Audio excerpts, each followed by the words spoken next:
Les eaux troubles de Pine Hollow serpentaient silencieusement sous la brume rosée d'un matin encore endormi. La lumière de l'aube, voilée par les vapeurs matinales, baignait le ruisseau d'un éclat presque irréel, comme si le monde retenait son souffle.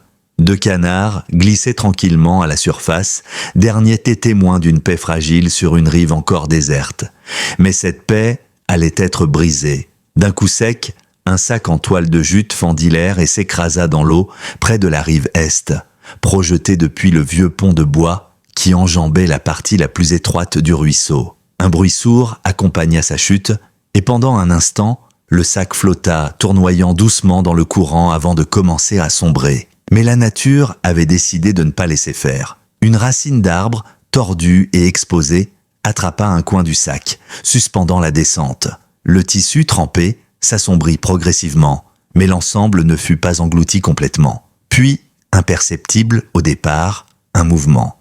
Pas celui du courant, mais de l'intérieur. Un gémissement étouffé, faible et paniqué, se fit entendre depuis la toile détrempée. Ce n'était pas le cri d'un oiseau aquatique, c'était un appel à l'aide. Pourtant, à cette heure si précoce, personne ne devait se trouver là.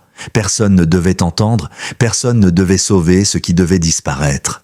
Laissez un j'aime si cette histoire vous touche, et partagez vos impressions dans les commentaires en nous disant de quelle ville vous nous regardez. Maintenant, poursuivons l'histoire. Il descendit les marches, l'herbe trempée de rosée mouillant ses pyjamas. Il ne s'en souciait pas. Il avait une mission, même s'il ne pouvait pas encore la formuler. Leur terrain allait jusqu'à la berge, où un vieux quai de bois s'enfonçait un peu dans l'eau. Sa mère s'y asseyait parfois le soir, lui racontant des histoires sur son père disparu. Owen suivit le ruisseau à contre-courant vers le pont. Quelque chose n'allait pas là-bas, quelque chose demandait de l'aide. Un gémissement lui parvint, faible, désespéré. Il accéléra le pas, courant presque, glissant sur les cailloux et les racines, mais avançant toujours. Et puis il le vit, un sac de jute gonflé d'eau accroché à une racine. Ça bougeait. Quelque chose à l'intérieur vivait encore. Owen s'accroupit près de l'eau. Il n'hésita pas. Il entra dans le ruisseau, le froid mordant ses jambes. Il attrapa le coin du sac, le tirant avec une force surprenante pour un si petit garçon. Le poids du sac faillit le faire tomber, mais il persévéra, tirant centimètre par centimètre jusqu'à la berge. Là, trempé et haletant, il se pencha sur la masse. Elle bougea. Un gémissement en sortit, plus clair cette fois. Owen dénoua le nœud détrempé avec acharnement. Ses doigts glissèrent, mais il ne s'arrêta pas. Quand enfin il parvint à ouvrir le sac, il recula d'un pas. Ses yeux s'agrandirent. Un chien, grand, tremblant, le museau couvert de rubans adhésifs sales, le regard apeuré. Il était blessé, ses pattes attachées par du plastique sanglant. Et pourtant, il vivait. Et ses yeux fixaient Owen comme s'il le reconnaissait, comme s'il savait que ce petit humain l'avait sauvé. Owen ne recula pas. Il s'approche, tendit la main, toucha doucement la tête du chien juste au-dessus des yeux. Ranger, ou plutôt le chien qui ne s'appelait pas encore ainsi pour Owen, ne bougea pas. Il cligna lentement des yeux. Pas un grondement, pas une morsure, juste ce regard chargé de silence. Owen comprit qu'il devait l'aider. Il chercha le bord du ruban et commença à le décoller, très doucement, s'arrêtant à chaque soubresaut du chien.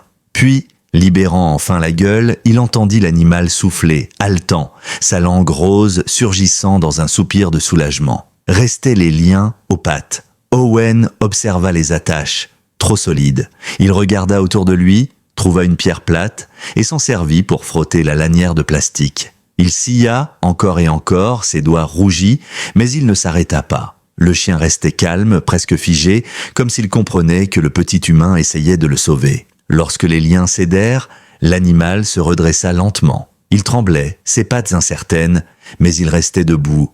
Owen recula légèrement, mais pas trop. Le chien fit un pas, puis un autre. Il vacillait, maigre, les côtes saillantes, mais vivant. Il secoua son pelage, projetant des gouttelettes dans l'air, et Owen émit un petit souffle, presque un rire muet. Un instant suspendu, entre douleur et miracle.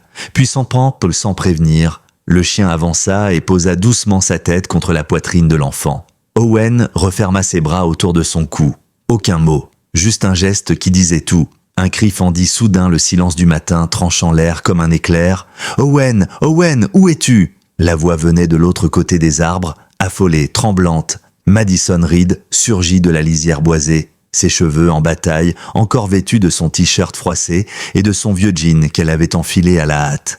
Elle portait ses bottes de jardin à peine lacées, les pieds nus dedans. Elle haletait, ses yeux scrutant frénétiquement les alentours. Quand son regard se posa sur son fils, trempé, couvert de boue, serrant un énorme chien inconnu, son cœur s'arrêta. « Recule, Owen, ne touche pas ce chien !»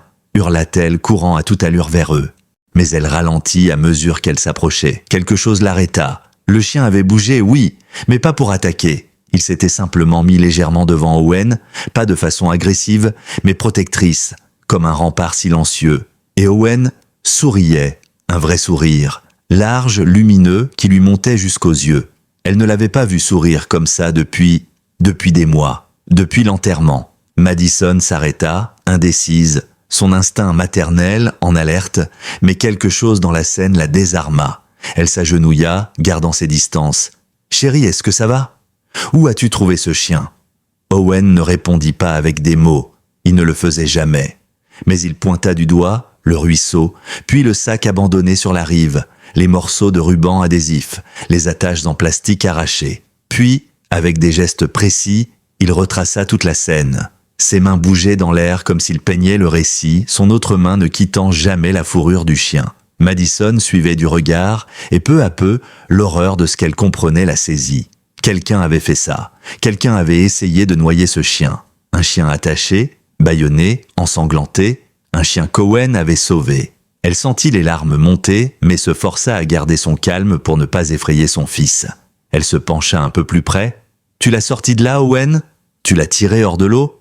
Owen hocha la tête, fier, redressant le dos.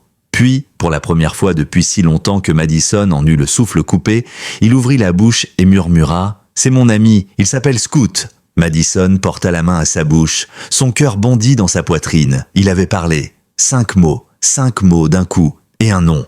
Il lui avait donné un nom, Scoot. Le chien, comme s'il avait compris qu'il venait d'être nommé, inclina doucement la tête vers Madison.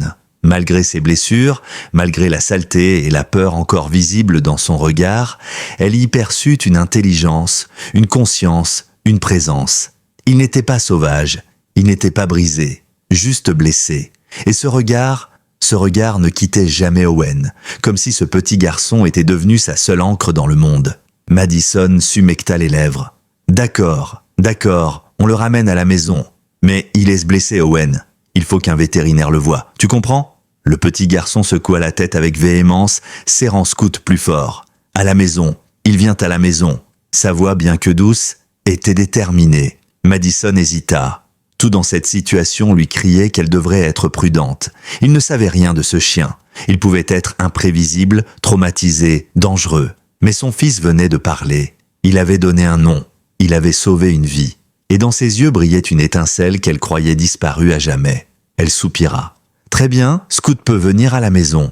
Mais on appelle quand même Dr Bell. » Sur le chemin du retour, Owen marchait à côté de Scoot, une main toujours posée sur son dos, le guidant avec douceur mais aussi une sorte d'assurance tranquille. Scoot avançait lentement, ses pattes tremblantes, mais il restait proche du garçon comme si la séparation était devenue impensable. Madison les suivait de près, son téléphone en main déjà en train d'envoyer un message d'urgence à Dr Lydia Bell, la vétérinaire de la petite clinique de Pine Hollow. Elle savait qu'elle n'aurait pas à attendre longtemps. Lydia exerçait ici depuis 20 ans. Elle avait déjà soigné tout, des lapins blessés aux chevaux accidentés, et répondait toujours présente. Une fois à la maison, Madison installa une vieille couverture entre la table de cuisine et le réfrigérateur. Scoot s'y coucha, son corps massif s'étalant comme s'il n'avait pas reposé sur du sec depuis des jours. Owen s'assit en tailleur près de lui, posant une main protectrice sur la fourrure encore humide. Il ne le quittait pas des yeux, même lorsque Madison tenta de lui faire changer ses vêtements mouillés. Il n'accepta de bouger que lorsqu'elle déplaça la couverture pour que Scoot soit visible depuis la table du petit déjeuner. « Dr Bell sera là dans 21 minutes, annonça-t-elle en posant un bol d'eau près du museau de Scoot. « Et j'ai trouvé un peu de poulet au frigo. Tu crois qu'il a faim ?» Owen hocha vigoureusement la tête. Elle lui tendit une assiette avec quelques morceaux de blanc de poulet. Owen en prit un, le tendit à Scoot avec des gestes prudents. Le chien renifla, puis prit délicatement la viande entre ses dents, sans la moindre précipitation, comme s'il craignait de paraître brusque. Madison les observa, fasciné. Son fils parlait. Il parlait tout bas à ce chien, dans un murmure doux qu'elle n'arrivait pas à comprendre. Mais il parlait. Il avait trouvé un langage. Elle sentit sa gorge se nouer. Pendant 1 an, les spécialistes avaient essayé les exercices, les mots, les dessins. Rien n'avait percé cette bulle. Et voilà qu'un chien abandonné, un être blessé jeté dans une rivière, avait réveillé son cœur et sa voix. Quand Scout eut terminé le poulet, il lécha les doigts d'Owen, ce qui déclencha un petit rire étouffé. Madison entendit ce souffle, comme une note de musique fragile dans une pièce pleine de silence. Puis Scout redressa brusquement la tête, ses oreilles se dressant vers l'entrée. Un grondement discret monta dans sa gorge, un avertissement sourd. « C'est bon, c'est Dr Bell », dit Madison en se levant. Quelques secondes plus tard, on frappa à la porte. Scout resta tendu mais ne bougea pas. Il regardait Owen.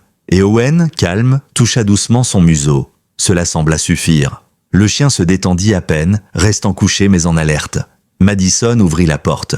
Dr Bell était là comme toujours avec son vieux sac en cuir hérité de son père. Mi-cinquantenaire, les cheveux argentés, rassemblés en une tresse pratique, elle avait ce calme naturel que les animaux semblaient reconnaître. Elle entra, jeta un coup d'œil vers Scout et Owen, et son visage changea. « Bon sang !» murmura-t-elle. Dr Lydia Bell posa lentement son sac en cuir près de la table et s'agenouilla à distance raisonnable de Scout.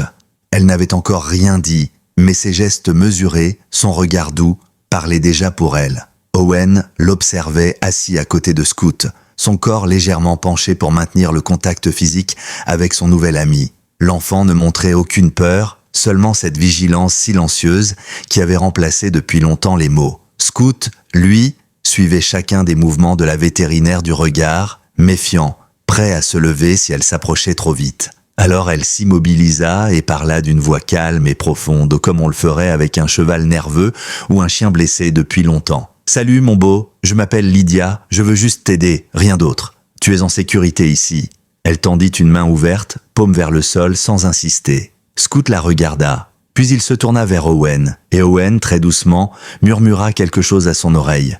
Lydia ne comprit pas les mots exacts, mais l'effet fut immédiat. Scout poussa un soupir, baissa la tête et posa sa patte avant sur la couverture, à mi-chemin vers elle. Ce petit geste, presque imperceptible, lui permit de s'approcher. Elle s'assit à même le sol et ouvrit son sac.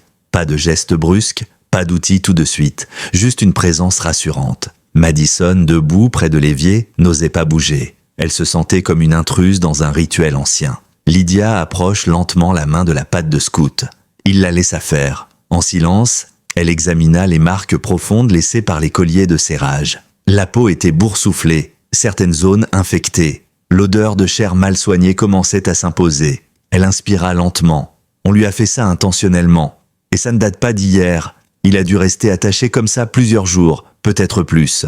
Madison hocha la tête, la gorge serrée. Owen baissa les yeux comme s'il comprenait toute la douleur qu'on lui décrivait sans que personne ne lui ait expliqué. Lydia sortit un flacon de spray désinfectant, un onguent, puis des bandages.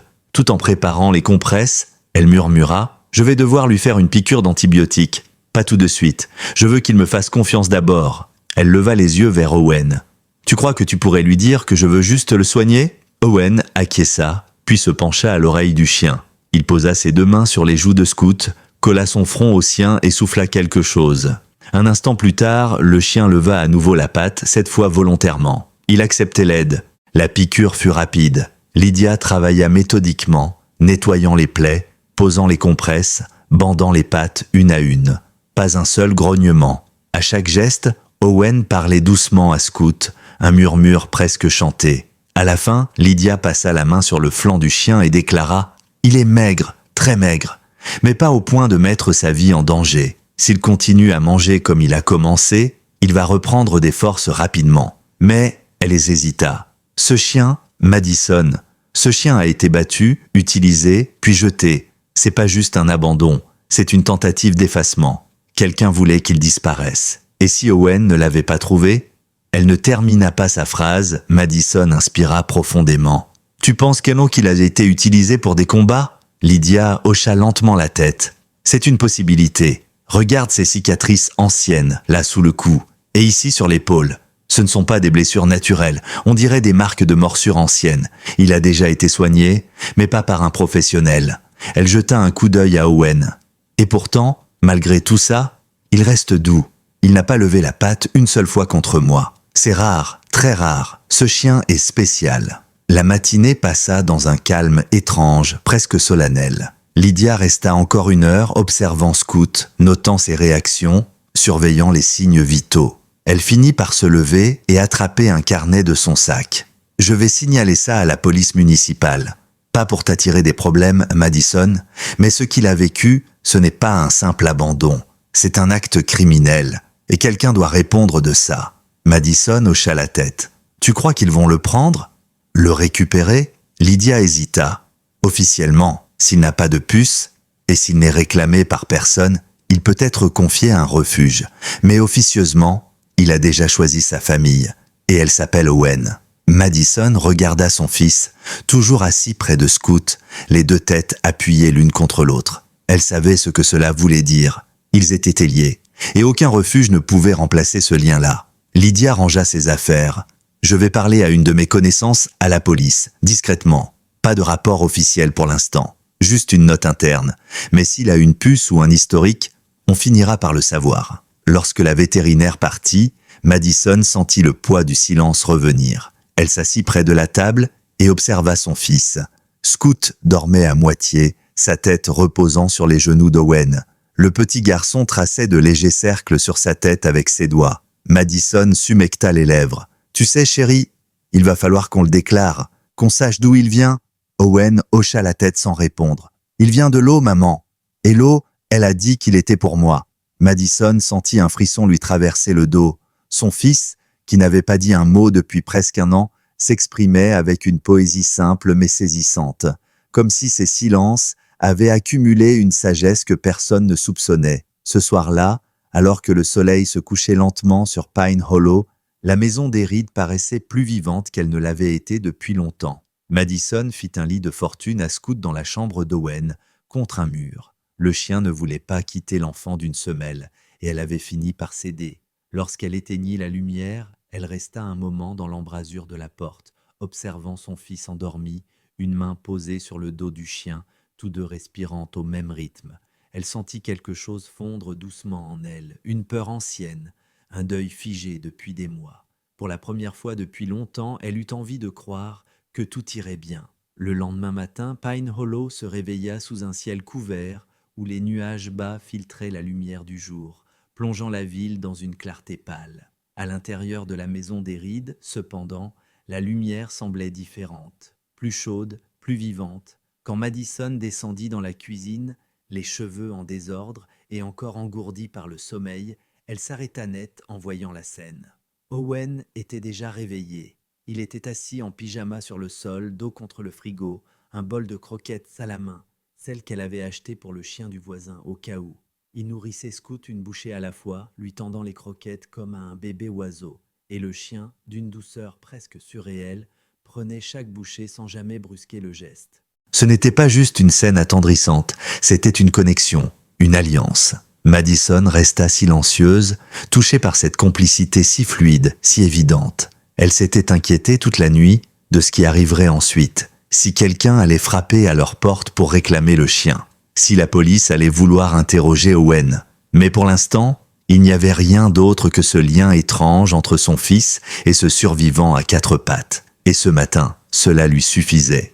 Elle prépara du café, lentement, sans briser l'instant. Et pendant qu'elle versait l'eau bouillante dans la cafetière, son regard croisa celui de Scoot. Il l'observait calmement, comme s'il savait qu'il devait lui inspirer confiance, comme s'il voulait lui dire « Je ne suis pas un danger, je suis ici pour lui, et peut-être aussi pour toi ». Elle détourna les yeux, troublée par cette impression presque humaine. Puis, elle s'adressa à Owen d'une voix douce. « Chérie, on va devoir aller chez la Dr Bell cet après-midi. Elle veut vérifier les pansements de Scoot. Tu crois qu'il voudra bien venir avec nous ?» L'enfant hocha la tête sans la quitter des yeux, puis dit simplement « Il ira si je suis là ». Madison sourit. « Très bien, alors on y va ensemble ». Elle s'approcha lentement de Scoot, tendit la main. Il la renifla, puis accepta qu'elle le caresse. Son poil était encore rugueux, par endroits collé par la boue et le sang séché. Mais il y avait quelque chose de rassurant à sentir cette chaleur vivante sous ses doigts. Elle n'avait jamais été très à l'aise avec les animaux, mais Scoot n'était pas un simple chien. Il dégageait une force tranquille, comme une ancienne âme perdue venue veiller sur eux. Elle se surprit à murmurer « Tu ne viens pas de nulle part, hein ?» Le rendez-vous chez Lydia Bell fut rapide. Elle les accueillit dans l'arrière-boutique de sa clinique, là où elle recevait les cas hors protocole. Pas de salle d'attente, pas de fiches administratives. Elle avait déjà prévenu. Tant qu'il n'y avait pas de déclaration officielle, elle ne voulait pas de traces, juste des soins. Elle réexamina les blessures de Scout, refit certains pansements, sourit en découvrant que l'animal avait déjà repris un peu d'appétit. Il cicatrise bien, beaucoup mieux que ce que j'aurais cru, mais il aura besoin de repos, de sécurité et probablement de séances de désensibilisation. Ce genre de traumatisme, ça ne s'efface pas avec des caresses. Elle prit Madison à part pendant qu'Owen montrait à Scout un petit jeu avec ses doigts. « Écoute, j'ai fait une recherche informelle. J'ai vérifié les bases de données des refuges dans le comté et dans les 2 villes autour. Pas de signalement correspondant à Scout. Pas de chien perdu qui colle à sa description. » Madison fronça les sourcils. Et s'il venait de plus loin?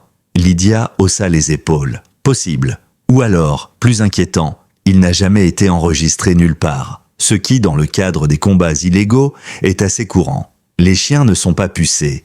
Ils n'existent pas. Madison sentit un frisson la parcourir. « Tu penses qu'il a été utilisé pour ça? Vraiment ?» Lydia prit une inspiration lente. « Je ne veux pas t'effrayer, mais ce genre de blessure, ces cicatrices, ce regard, ce n'est pas un chien errant. C'est un chien qu'on a formé à survivre et qu'on a ensuite abandonné quand il n'a plus servi. » Madison se frotta les bras mal à l'aise. « Alors, s'il a appartenu à quelqu'un de dangereux, cette personne pourrait vouloir le retrouver ?» Lydia réfléchit un instant. « Peut-être, ou peut-être qu'il pense déjà qu'il est mort. Ce genre de gens ne regardent pas en arrière. » Sur le chemin du retour, Madison resta silencieuse. Owen, lui, riait doucement à l'arrière, caressant la tête de Scout qui avait refusé de rester dans le coffre.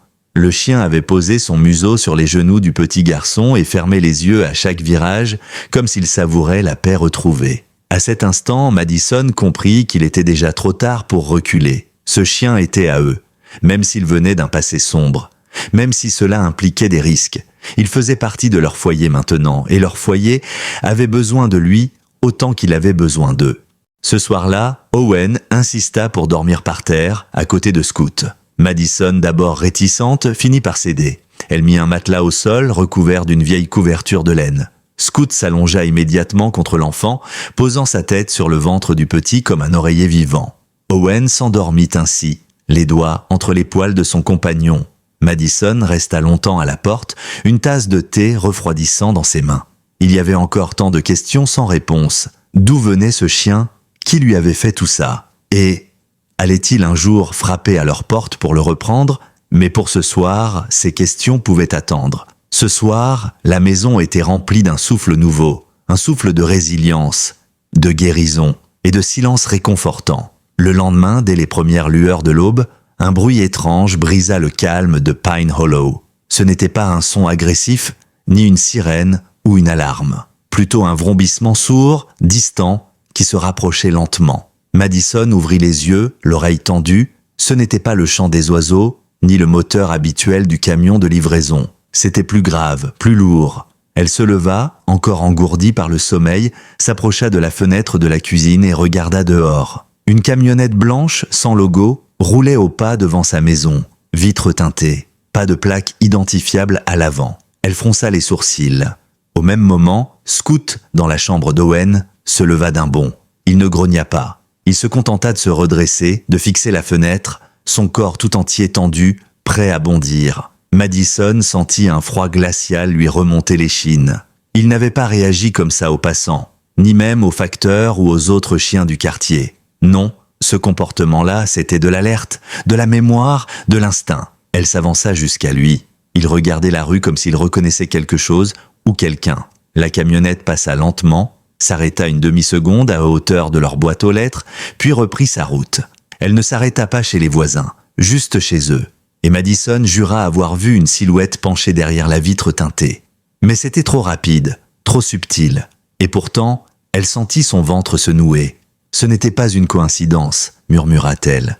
Elle attrapa son téléphone, prit une photo rapide du véhicule à travers la vitre et l'envoya à Lydia Bell avec un message simple. « Quelqu'un vient de passer très lentement devant chez moi. Pas de plaque. » Scoot a réagi. « Tu penses à quoi ?» Quelques minutes plus tard, Lydia répondit « Tu veux mon avis sincère ? Ce n'est pas bon signe. Envoie-moi ça. Je fais suivre à mon contact. Et garde Scoot à l'intérieur. Ne laisse pas Owen sortir seul. » À cet instant, Madison sentit la réalité l'assaillir de plein fouet. Ce n'était plus simplement une belle histoire de guérison entre un enfant et un chien. C'était peut-être le début de quelque chose de bien plus sombre. Et Scoot était peut-être la clé d'un secret que certains préféreraient garder enfoui. Plus tard dans la journée, Lydia passa en personne. Elle s'installa dans la cuisine, comme si elle venait pour une visite amicale, mais son visage trahissait une tension inhabituelle. Elle posa son téléphone sur la table, montra la photo que Madison lui avait envoyée. Mon contact dans la police locale dit qu'ils ont déjà vu ce type de véhicule tourner dans d'autres quartiers, pas seulement ici. Et il y a eu des signalements, des gens qui ont entendu des chiens hurler dans des entrepôts abandonnés à la sortie ouest de la ville. Elle laissa planer un silence. Rien d'officiel, pas d'enquête ouverte, mais ça ressemble à une opération clandestine. Madison sentit son cœur battre plus vite. « Tu penses qu'il cherche Scoot ?» Lydia hocha lentement la tête. « C'est une possibilité. Et s'il a réussi à s'échapper, ou s'ils l'ont cru mort et qu'il découvre qu'il était vivant, alors oui, il pourrait vouloir le récupérer, ou s'assurer de son silence. » Elle regarda Owen, assis par terre à côté de Scoot, en train de lui faire lire une histoire en pointant chaque image du doigt. Ce chien n'est pas juste un survivant, il est un témoin, et peut-être la preuve vivante d'un réseau qu'on n'a jamais réussi à faire tomber. Madison se pinça l'arête du nez. « Et maintenant, on attend qu'il revienne, qu'il frappe à notre porte ?» Lydia lui tendit une carte. « J'ai appelé un ami. Il travaille pour un petit groupe d'intervention canine à Greenville. Il s'appelle Monroe Fields, ancien agent fédéral. Il connaît ce genre de dossier. Il pourra nous aider à sécuriser la maison, à évaluer les risques, et surtout à comprendre d'où vient réellement Scoot. » Madison acquiesça sans dire un mot. Elle n'aimait pas l'idée d'impliquer d'autres personnes, encore moins d'attirer l'attention. Mais elle n'était plus seule. Il y avait Owen. Et maintenant, Scoot. Elle devait les protéger. Le soir venu, alors que la tension était encore palpable dans l'air, un événement inattendu bouleversa totalement l'équilibre fragile de la journée. Owen, assis dans le salon, demanda à sa mère d'une voix calme « Est-ce que je peux lui apprendre à parler ?» Madison haussa les sourcils. « À parler ? À Scoot ?» Owen hocha la tête. « Je lui ai appris 3 gestes. Pour faim, peur et ami. Il comprend. Il répond avec ses yeux. On peut ajouter d'autres mots. Il veut apprendre. Il veut parler avec moi. » Madison sentit les larmes monter. Cette phrase, ces mots, cette envie de lien, de créer un langage commun. C'était plus qu'un jeu. C'était une renaissance.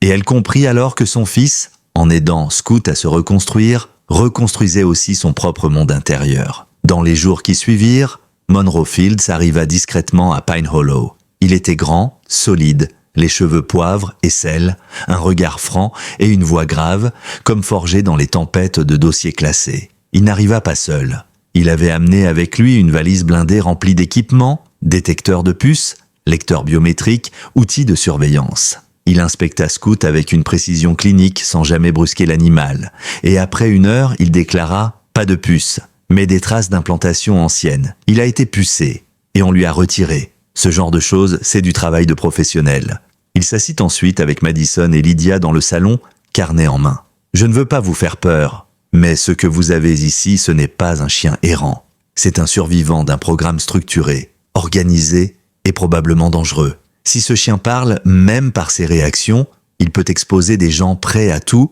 pour rester invisibles. » Madison regarda Scoot, couché aux pieds d'Owen, qui traçait des symboles sur une ardoise. Elle inspira profondément. « Alors on va le faire parler, à sa manière, et on va écouter, jusqu'au bout. » Dans les jours qui suivirent l'arrivée de Monroe Fields, la maison des Reed devint à la fois un refuge et une base d'observation. Monroe avait installé un petit système de surveillance discret.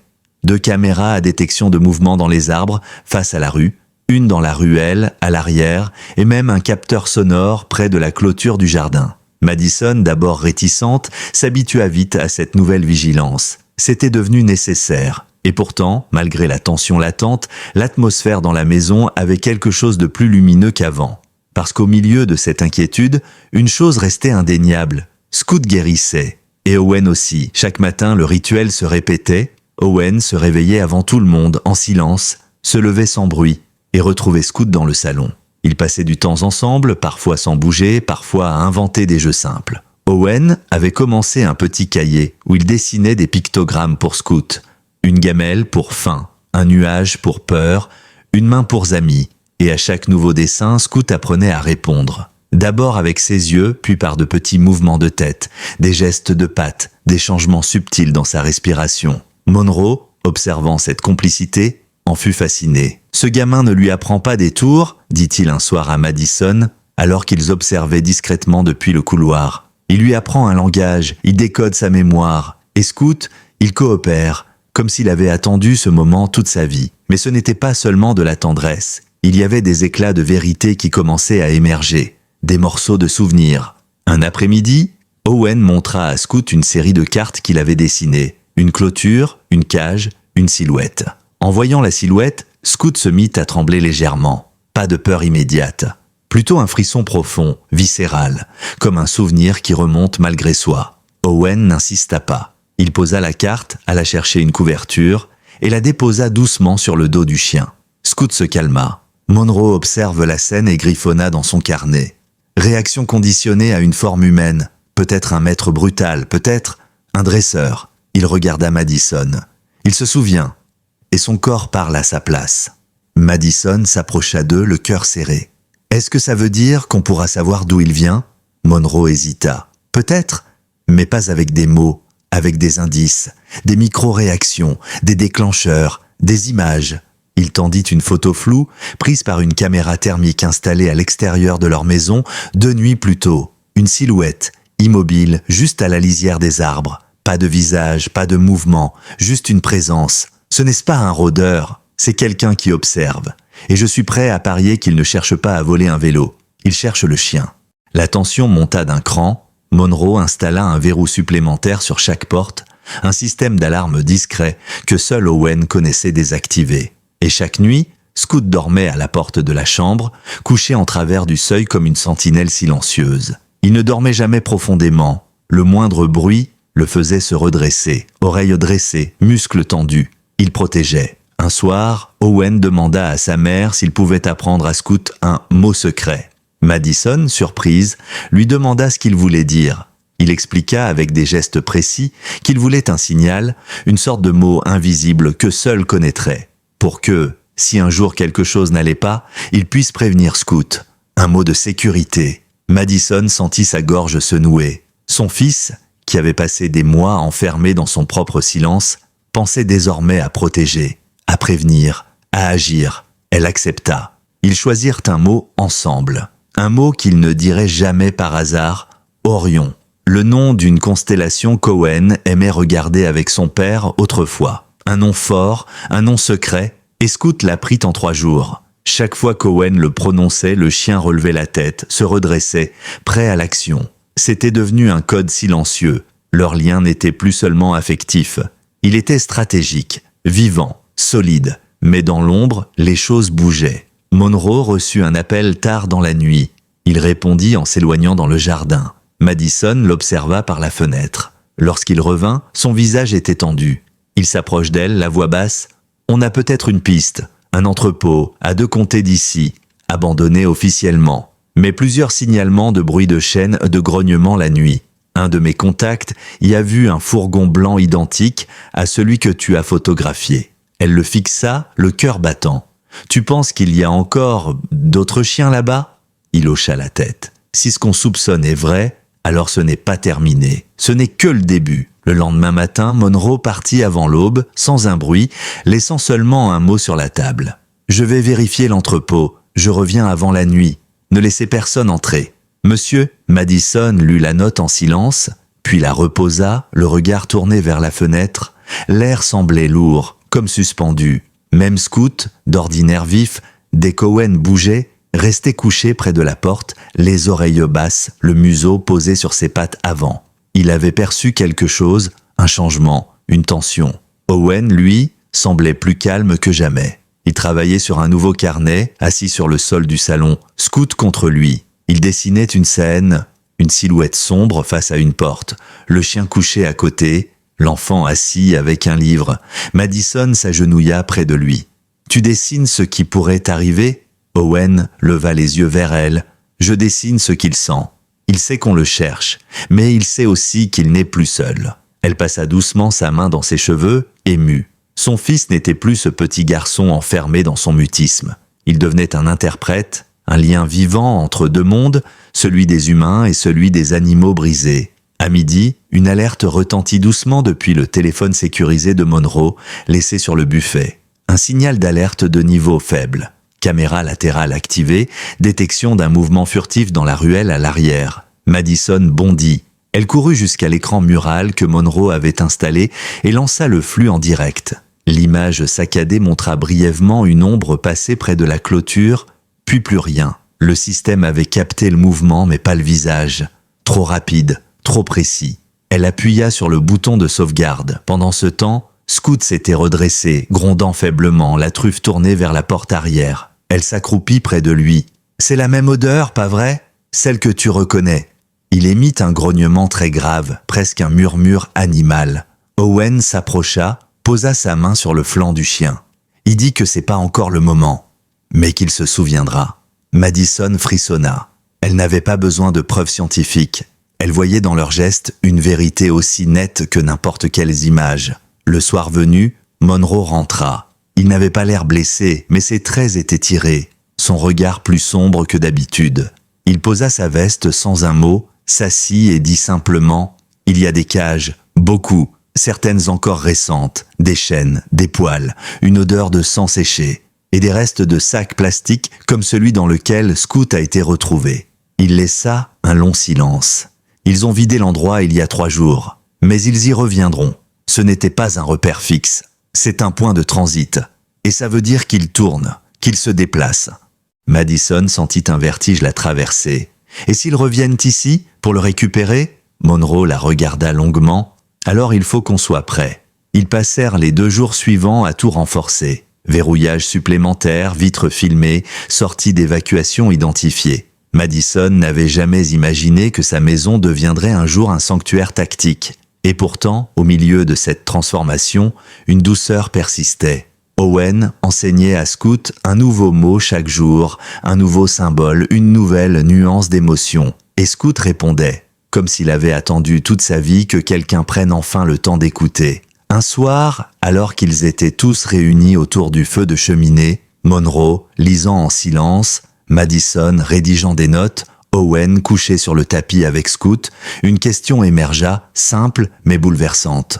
Owen regarda sa mère et demanda « S'il se souvient de là d'où il vient, est-ce qu'on doit le ramener là-bas ?» Madison resta figée. La question l'ébranla. Elle regarda Monroe. Il répondit à voix basse « Ce n'est pas une obligation. Ce n'est pas à lui de retourner dans l'ombre. C'est à la lumière d'aller chercher ce qu'on lui a pris. » Cette nuit-là, Scout fit un rêve agité.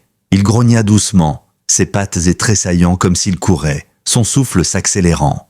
Owen, réveillé par les mouvements, vint s'agenouiller près de lui. Il posa ses mains sur son crâne et murmura « Orion, tu es en sécurité. Orion. » À la 2e répétition, Scout se calma.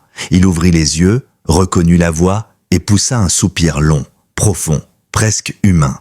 Madison observait depuis l'embrasure de la porte, les larmes aux yeux. Ce mot qu'ils avaient inventé, ce mot refuge, fonctionnait. Il n'était pas seulement un signal, il était devenu une promesse. Le matin suivant, une fine pluie tombait sur Pine Hollow, effaçant peu à peu les traces de pas et les odeurs laissées dans la terre autour de la maison.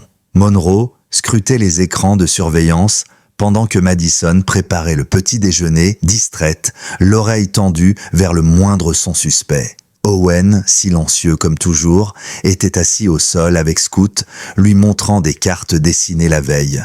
Il y en avait une, cette fois, qui représentait une cage entr'ouverte avec une silhouette de chien qui s'en échappait, un symbole de fuite, de liberté. En voyant cette image, Scout inclina légèrement la tête, puis posa sa patte avant gauche dessus, lentement. Madison et Monroe échangèrent un regard. Ce n'était plus une simple supposition. Ils confirmaient, ils se souvenaient. Monroe s'agenouilla près de l'enfant. « Est-ce qu'il te montre comment il s'est échappé ?» Owen acquiesça. Il prit son crayon et compléta le dessin. Des barbelés, une rivière, puis un sac. Il ne parlait pas, mais tout était là. Le fil, l'histoire, le parcours. Scout avait fui un endroit où il était enfermé. Il avait franchi une clôture, traversé une rivière, et à un moment donné, il avait été enfermé dans un sac. Monroe prit une longue inspiration. C'est donc ça, il s'est échappé, mais quelqu'un l'a rattrapé, et au lieu de le ramener, ils ont décidé de le faire disparaître. Madison sentit une colère sourde lui brûler la poitrine. Ils ont essayé de le tuer. Monroe hocha lentement la tête. Oui, et il a survécu, par miracle. Et avec ce qu'il nous montre, ce n'est plus juste une histoire de chien battu. C'est une preuve, un témoin vivant. Ils contactèrent Lydia Bell dans l'après-midi. Elle vint immédiatement, posant ses affaires sur la table de la cuisine, l'air plus déterminé que jamais. Monroe lui montra les dessins d'Owen. Lydia les observa un à un, puis murmura « C'est un témoignage ». Et ce qui est incroyable, c'est que ce témoignage vient d'un chien, raconté par un enfant. Elle regarda Owen les yeux pleins de reconnaissance. « Tu fais quelque chose que personne d'autre ne pourrait faire. Tu le rends visible, tu le rends vrai. » Owen baissa les yeux, un peu gêné. Madison posa sa main sur son épaule. « C'est grâce à toi que Scout parle. Grâce à toi que nous savons. » Lydia se tourna vers Monroe. « Alors, c'est quoi la prochaine étape? On ne peut pas simplement rester ici à attendre qu'il revienne. » Monroe acquiesça. « Non, j'ai une idée, mais il va falloir être prêt. » Dans les jours suivants, Monroe mit en place ce qu'il appelait une reconstitution codée. Il ne s'agissait pas d'interroger Scout comme un humain, mais de lui présenter une série de stimuli, sons, odeurs, textures, pour voir ce qui déclenchait une réaction. Il avait apporté un vieux bout de chêne, un échantillon de tissu imbibé d'une odeur métallique, un petit collier en cuir marqué d'un symbole étrange et même un enregistrement sonore pris près d'un entrepôt suspect. Un claquement sec, régulier comme un cadenas métallique. Scout réagit fortement à deux choses. L'odeur métallique, il se mit à reculer, à grogner faiblement, et le claquement enregistré qui le fit bondir et aboyer brusquement. C'était net. Il avait été conditionné à ce son. Monroe arrêta l'enregistrement aussitôt. C'est le déclencheur, ce bruit faisait partie de son environnement. Peut-être le signal d'un combat, d'un danger, mais le plus troublant vint ensuite. En testant le petit collier marqué du symbole, Scout se mit à renifler frénétiquement le sol, comme pour chercher quelque chose, puis il alla se coucher au pied d'Owen et posa sa tête sur ses genoux. Une forme de refuge, une fuite intérieure. Madison comprit aussitôt. Ce symbole, c'est peut-être celui qu'il portait, celui qu'il lui avait imposé. Et maintenant, il sait qu'il n'en a plus besoin. Ce soir-là, ils tinrent une réunion dans le salon. Lydia, Monroe, Madison et Owen. Scout allongé au milieu, veillant silencieusement. Monroe déroula une carte de la région. J'ai identifié 3 autres lieux qui pourraient correspondre au déplacement de ces types. Des endroits isolés près de points d'eau avec un accès discret en véhicule. L'un d'eux se trouve à 22 minutes d'ici. Je veux y aller, mais pas seul. Et surtout, je veux emmener Scout. Madison se redressa. Tu veux l'emmener sur les lieux? Tu penses qu'il peut te guider? Monroe hocha lentement la tête. Il n'a peut-être pas oublié. Et s'il reconnaît l'endroit, on aura enfin une vraie preuve. Lydia ajouta, et s'ils y sont encore, ou s'ils reviennent à là-bas, on pourra les faire tomber. Madison regarda Scout, puis Owen, puis de nouveau Scout. Alors on y va tous, ensemble. Le plan fut mis en place dès l'aube suivante. Monroe, méthodique, expliqua le déroulé. Une reconnaissance silencieuse, pas d'intrusion directe et surtout, observer la réaction de Scout en priorité. Lydia prendrait le volant. Madison resterait à l'arrière avec Owen et Scout pour qu'ils restent calmes, en confiance. Le lieu qu'ils visaient se situait à l'écart, à la frontière d'un ancien terrain militaire abandonné, officiellement déclassé mais jamais réellement réaménagé. Un endroit parfait pour cacher ce que personne ne devait voir. La route jusque-là se fit dans un silence lourd. Owen tenait fermement la laisse de Scout, qui, lui, tremblait à peine. Il n'était pas paniqué, il était concentré, comme s'il savait que quelque chose d'important les attendait. À mesure que la camionnette s'approchait du site, ses oreilles se dressèrent, son souffle ralentit. Madison posa une main sur son dos, il était tendu comme un arc. Ils s'arrêtèrent à quelques centaines de mètres du bâtiment. Une vieille structure grise, rongée par la rouille, aux portes entr'ouvertes. Un silence de plomb y régnait. Lydia coupa le moteur. Monroe ouvrit lentement la porte coulissante. « On descend. Laissez-le faire le premier pas. » Scoot sauta à terre, renifla l'air. Il avança doucement, en longeant les herbes hautes. Personne ne parlait. Chaque pas semblait déclencher une mémoire enfouie. Lorsqu'ils atteignirent l'entrée du bâtiment, il s'arrêta net. Une puanteur de métal, de plastique brûlé et de chair abandonnée s'en échappait. Scoot grogna, puis il entra. À l'intérieur, la lumière traversait les interstices du toit éventré, projetant des faisceaux pâles sur un sol jonché de débris. Il y avait des chaînes rouillées, des niches cassées, des marques de griffes sur les murs en bois et surtout, au fond, une grande cage métallique avec un verrou encore accroché. Scoot s'en approcha lentement. Il tourna une fois autour, puis s'assit, fixant une tache sur le sol. Monroe, qui filmait discrètement, zooma sur l'endroit, un symbole peint, partiellement effacé, identique à celui que portait le petit collier. Lydia jura à voix basse « Ce n'est pas un repère de fortune, c'était un centre d'entraînement, un lieu de conditionnement. » Owen s'avança à pas feutrés. Scoot, d'un bond, vint se mettre devant lui, comme pour le protéger. Madison retint son souffle, mais Owen tendit la main doucement. « C'est bon, je suis là. » Et Scoot se calma. Soudain, un bruit métallique éclata à l'extérieur, comme un coup de portière. Monroe fit un signe rapide. « On bouge. Maintenant. » Ils sortirent du bâtiment en silence, se fondant dans les buissons. Deux hommes venaient d'arriver dans un fourgon blanc. L'un portait une veste noire avec un insigne inconnu. L'autre tenait un bloc-notes. Ils ne parlaient pas fort, juste quelques mots. Puis ils ouvrirent la cage. Scoot, couché dans l'ombre, fixait la scène. Et à cet instant, il grogna. Un grondement long, contenu, venu du fond de la gorge. Owen le toucha. Orion, le mot magique, le mot refuge. Et Scoot se calma. Mais il n'avait pas détourné les yeux. Il savait, il reconnaissait. Ces hommes faisaient partie de son passé. Monroe filma, puis fit un signe à Lydia. Ils reculèrent lentement, regagnèrent la camionnette. Une fois à l'intérieur, ils restèrent au silencieux. Lydia démarra doucement en contournant le site. « On les tient », murmura Monroe. « On a leur visage, on a leur symbole et on a Scoot. » Sur le chemin du retour, Madison regardait Owen qui dessinait dans son carnet. Une image forte, un chien face à une cage ouverte, un enfant derrière lui et le mot « Orion » écrit comme une étoile au-dessus d'eux. Elle comprit que ce n'était plus juste leur histoire, c'était leur mission. Mais Monroe était inquiet. Ils ne laisseront pas passer ça. Pas s'ils se rendent compte que l'un d'eux est en vie et qu'il parle, même à travers des gestes. Il faut qu'on se prépare à tout. Ce soir-là, ils verrouillèrent tout. Monroe installa un second système de surveillance connecté à une ligne satellite sécurisée.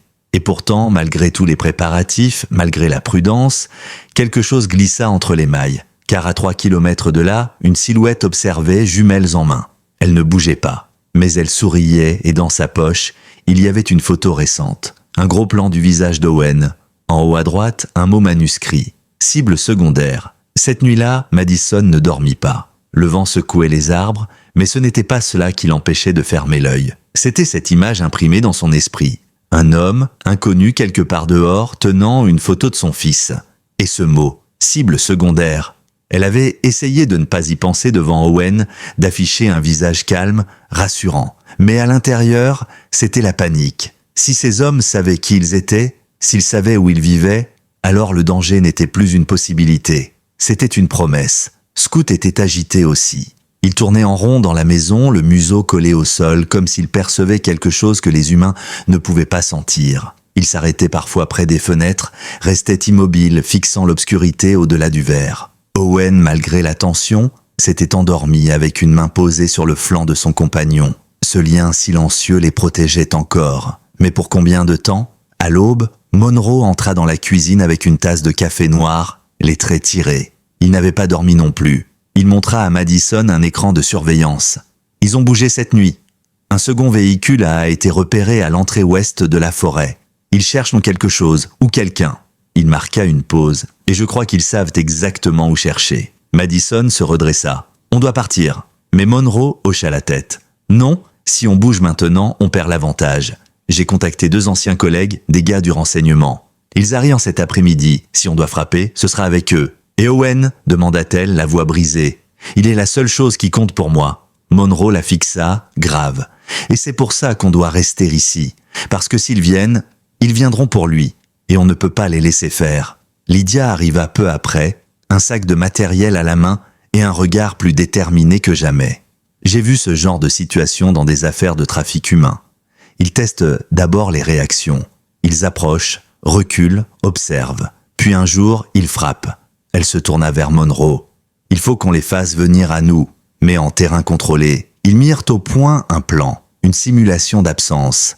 Madison, Owen et Scoot devaient quitter la maison en voiture, ostensiblement en plein jour. Monroe et Lydia, eux, resteraient sur place, camouflés, avec les anciens collègues en appui. Une embuscade, en quelque sorte, mais calculée, pensée pour les faire sortir de l'ombre. À midi, le plan fut exécuté. Madison, nerveuse mais concentrée, prit le volant.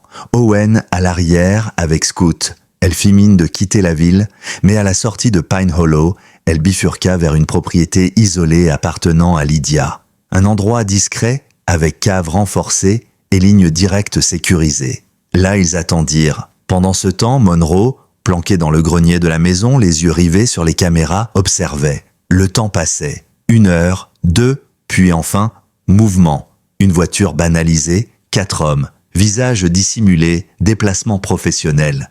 Ils savaient ce qu'ils faisaient, mais ils ne savaient pas qu'ils étaient observés. L'un d'eux força la porte arrière avec un outil discret. Les autres entrèrent en silence.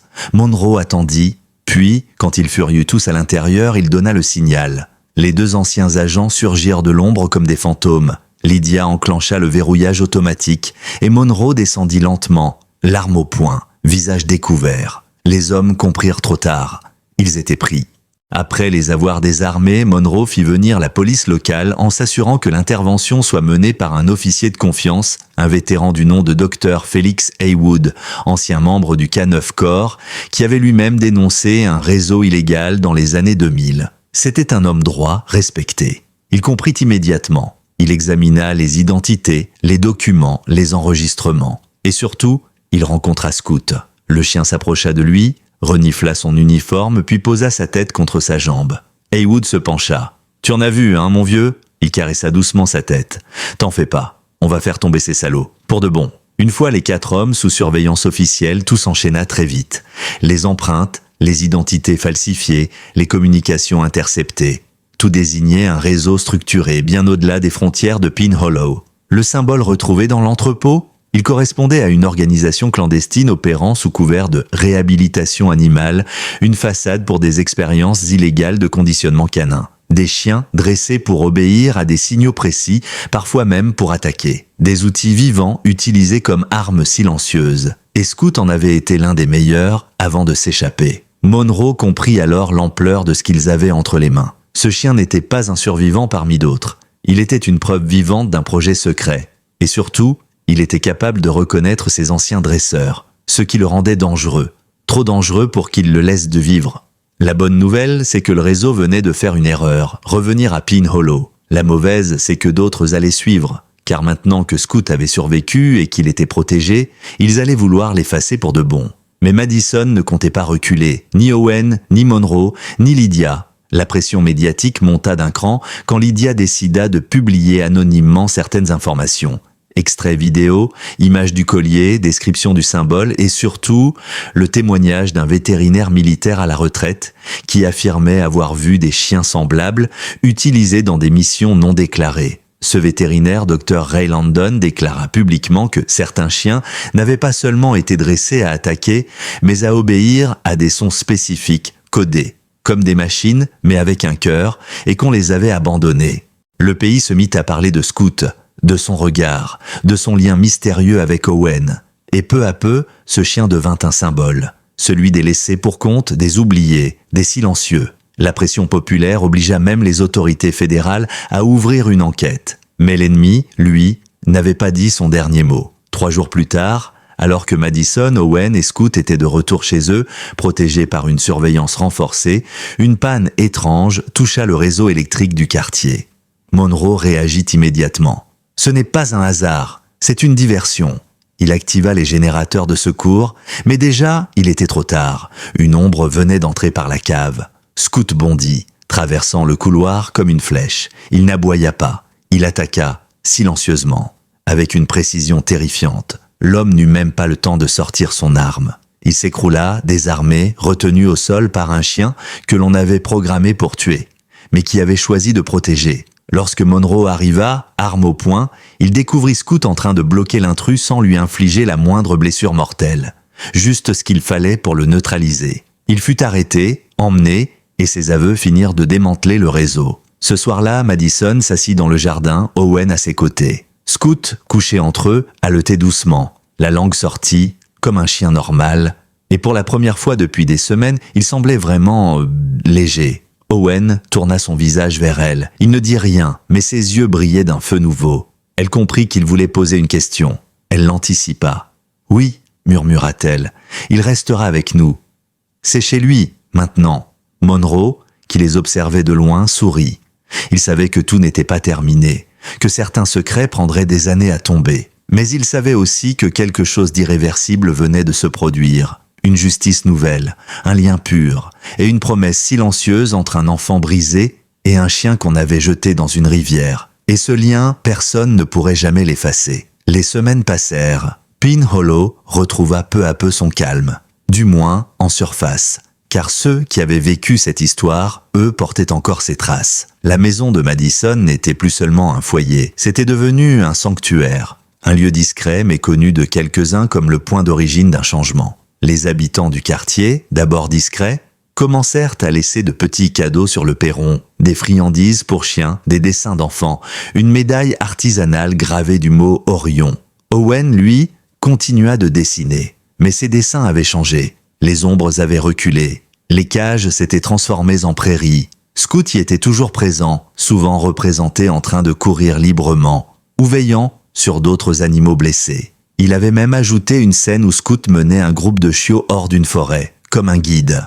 Madison affichait certains de ses dessins dans le salon, pas pour décorer, mais comme des souvenirs tangibles d'un processus de guérison. Chaque coup de crayon d'Owen était une victoire sur le silence. Un jour, une journaliste du Willow State Herald demanda à interviewer Madison. Elle refusa, mais elle donna son accord pour un court article, à condition que ni leur nom, ni leur adresse, ni le visage d'Owen ne soient publiés. L'article fut titré « Le chien du silence, comment un enfant muet et un chien traumatisé ont démasqué un réseau invisible ». L'article fit le tour du pays, et au-delà. Puis un matin, sans prévenir, Owen parla. Ce fut pendant le petit déjeuner. Madison lui tendait une cuillère de confiture quand il posa calmement sa main sur la sienne et dit « Il veut rester ici. Il dit que c'est la première fois qu'il a un vrai nom. » Sa voix était douce, faible mais claire. Madison lâcha la cuillère. Les larmes montèrent d'un coup. Elle tomba à genoux et le serra contre elle. Monroe, présent ce jour-là, détourna discrètement les yeux. Il savait que ce moment n'était pas pour lui. C'était celui d'une mère, d'un fils, et d'un miracle qu'aucun traitement, aucune thérapie n'avait pu provoquer. Juste l'amour, et un chien jeté un jour dans une rivière comme un déchet, devenu le pont entre deux cœurs. Quelques mois plus tard, lors d'une cérémonie discrète dans un centre vétérinaire militaire du Dakota, Scout, ou plutôt Orion, reçut une médaille honorifique pour service rendu à la communauté. Pas pour avoir attaqué, pas pour avoir obéi, mais pour avoir survécu, pour avoir résisté à ce qu'on voulait faire de lui, et surtout pour avoir permis à un enfant de reparler. Dans le petit jardin derrière la maison, Monroe planta un arbre avec Owen, un cerisier, à sa base, une plaque. Pour Orion, pour ce qu'il nous a appris, parfois le silence hurle plus fort que les mots. La nuit venue, Owen dormait paisiblement. Scout couché contre lui. Madison sortit sur le porche. Monroe la rejoignit,